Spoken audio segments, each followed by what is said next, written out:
everybody, welcome back. If you're new here, my name is Ryan. I'm going to be talking about a couple different things today.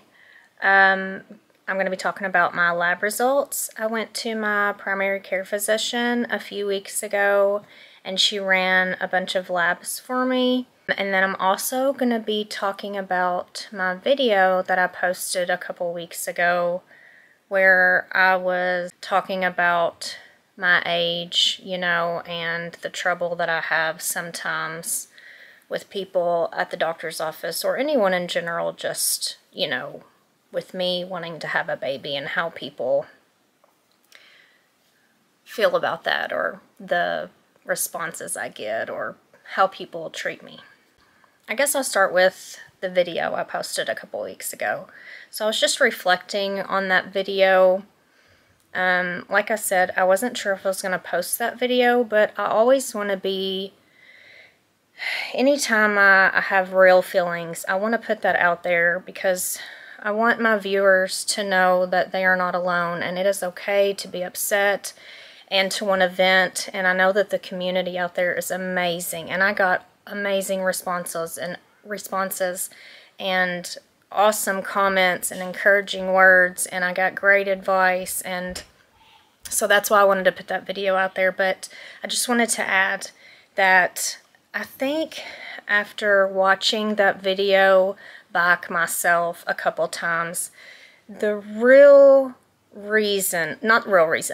biggest reason I was upset was because of the person I talked to on the phone that day. Not really because of my doctor. My doctor is amazing.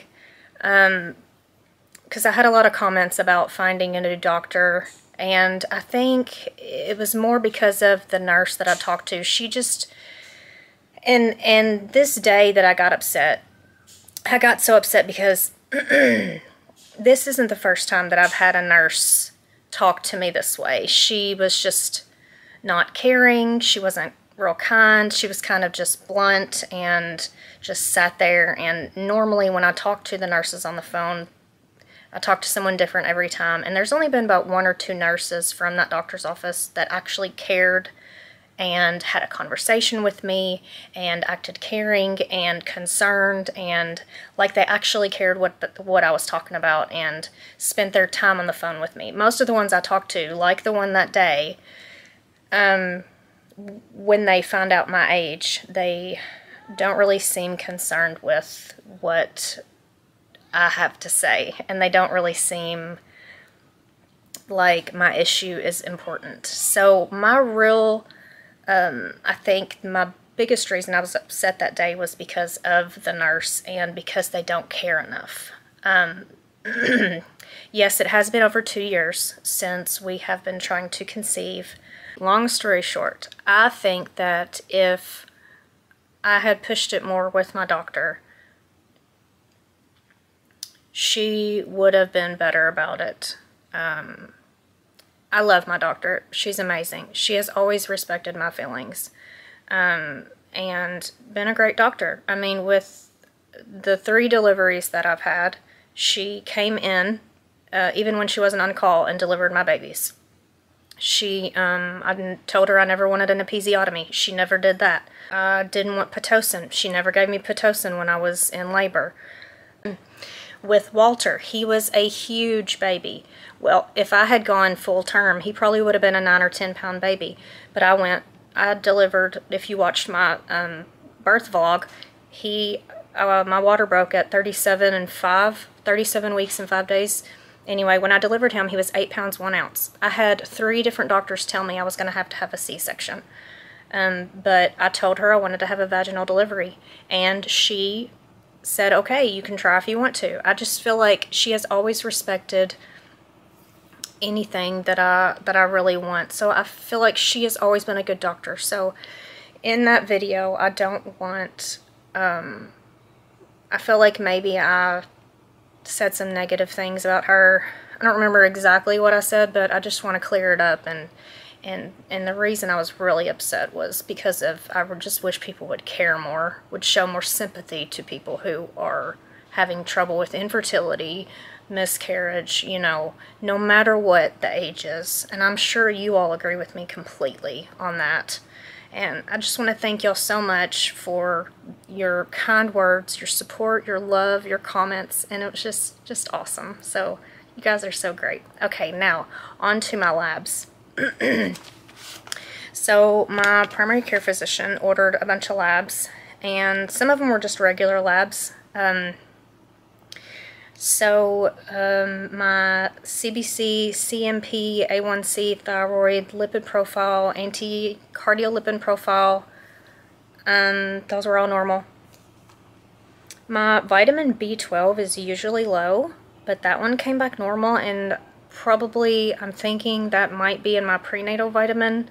I'd have to look, so that might be why that one came back normal. My vitamin D is on the lower end. The range is 30 to 100, which that's the normal range, and mine's 33.9, so I'm thinking about taking a vitamin D supplement. So if anybody knows if that's a good idea, let me know. I'm thinking about doing that. I think vitamin D is a good thing for fertility. Vitamin D is good. Okay, now these three, my LH was 2.96.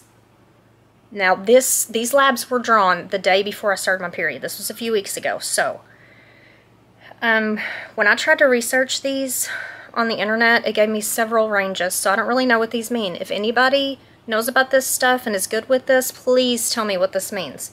My LH was 2.96. I don't really know what that means. The day before my period. Okay. My progesterone was 1.28. Okay. I do have progesterone suppositories that my doctor prescribed me a while back, but she told me to only take them when I found out I was pregnant or when I had a positive test. So usually by the time I have a positive test and I start using the suppositories, I end up having a chemical, so it's too late. So I thought my progesterone seemed a little low. My lab results for my progesterone seemed a little low. So are any of you out there taking progesterone or, you know, the suppositories or anything before you have a positive test? Just let me know about that. I'm interested in that, because I did call the office and ask them if I should be doing the suppositories before I have a positive, and the nurse didn't even bother to ask my doctor. She just said no, because the doctor didn't tell me to, so that's probably something I'm going to address at my appointment in July. And my FSH, 6.49. I think my doctor said that that was a little high, but she said it does fluctuate, so I guess that can be normal. I don't know. I think that's it. If anybody knows about these labs or whatever, like the numbers, just please let me know. I'd love to hear it in the comments. Any advice is greatly appreciated. My appointment with my OBGYN to talk about Clomid or Letrozole is July 20th, and I'm super excited. It's just getting closer. I can't wait to sit down and talk with her about this.